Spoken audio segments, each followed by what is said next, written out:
Hello everyone and welcome to the Al-Adhame Center. It is about time to talk about the recent developments of the Iraqi political scene and the forming of the upcoming Iraqi government. Now, right after the big win of Dr. Barham Salih as the president of Iraq, he immediately assigned Mr. Adel Abdul Mahdi to be the prime minister-designate of Iraq, and he gave him 30 days to be completing the formation of the Iraqi government. And, you know, Mr. Adel Abdul Mahdi is an economist. He's a former oil minister. He's a former vice president of Iraq from 2005 to 2011, which means that he has a lot of experience in terms of politics and economy. And most importantly, he is independent, which means that hopefully he will not be influenced by any other political party or any other political blocs. And what is different about what is happening right now compared to the 15 years that we had is that Mr. Adel Abdul Mahdi right now has the full authority to choose the ministers that he wants to choose. In fact, he made this job available to all the Iraqis, and he made the Iraqis apply online for the job of a minister. And this is just for the first time happening in Iraq, if you don't believe me. And about 36,000 people applied for this job. And according to Mr. Adel Abdul Mahdi, 97% of them are actually independent, and 15% of those people who applied are women. So these are really good indications that we are actually going to have an independent ministers and people who are actually highly qualified and going to do a great job, hopefully.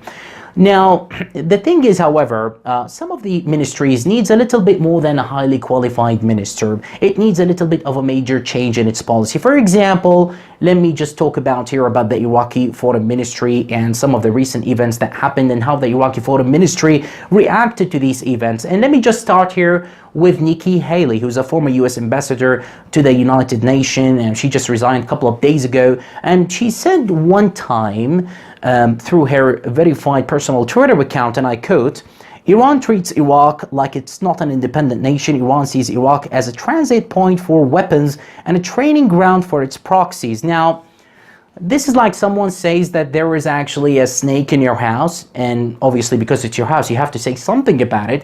You're gonna immediately say either whether, yeah, I'm working on catching the snake or killing it, or you will just simply say that there is no snake in your house. Otherwise, if you don't say anything, then the whole neighborhood gonna talk about the guy with the snake and your house, that there was a snake in it, and a lot of words gonna come here and there on you.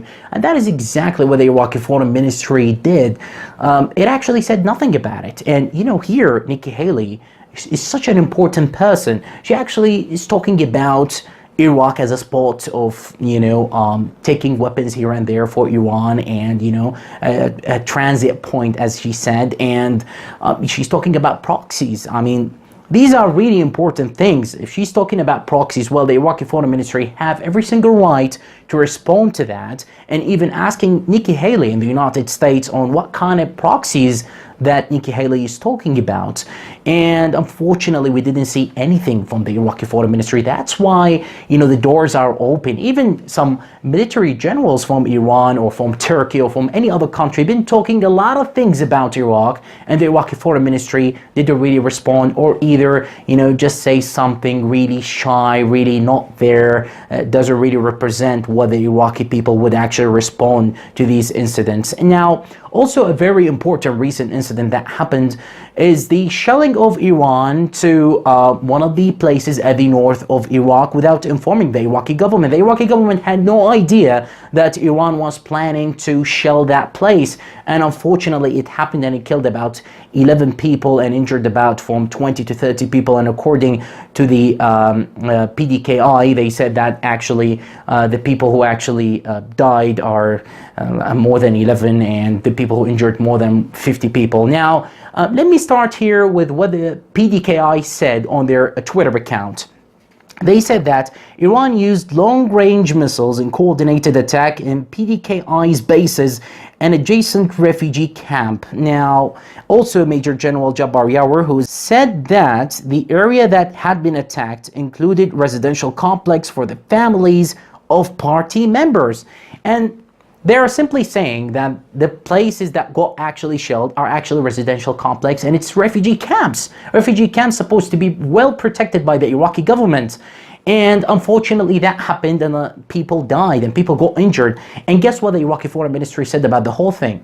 It actually said, oh, we condemn the attack that Iran did. The Iraqi foreign ministry is like, they are talking about something that happened in the Philippines or something happened between two countries. It's like the Iraqi foreign ministry are not really, talking about their own country. And that is just really crazy. It shows a lot of weakness. If that was Turkey or that was any other country, their foreign ministry would actually blow up the whole place. They would say whatever they want to say in the media. They would just, question the ambassador of that country, for example. But nothing really happened. The only time we saw the Iraqi foreign ministry to be tough and being strong was when the Turkish troops actually penetrated the territories of Iraq in 2015. And I quote from the New York Times. They documented exactly what the foreign ministry said. They said that the foreign ministry called the Turkish troop movement a hostile act and said they had been made without the knowledge of the Iraqi central government, adding this is considered a violation and a breach of the sovereignty of the country. Now, these kind of comments just, represent the Iraqi foreign ministry. It represents Iraq. Every Iraqi would be happy to hear that. And there were actually a lot of actions happening after these comments from the Prime Minister, also Dr. Al Abadi, and also, the Iraqi parliament. Everyone was like, okay, we are going to do something now to Turkey. But it all ended after years that the Turkish troops penetrated even more into the Iraqi territory.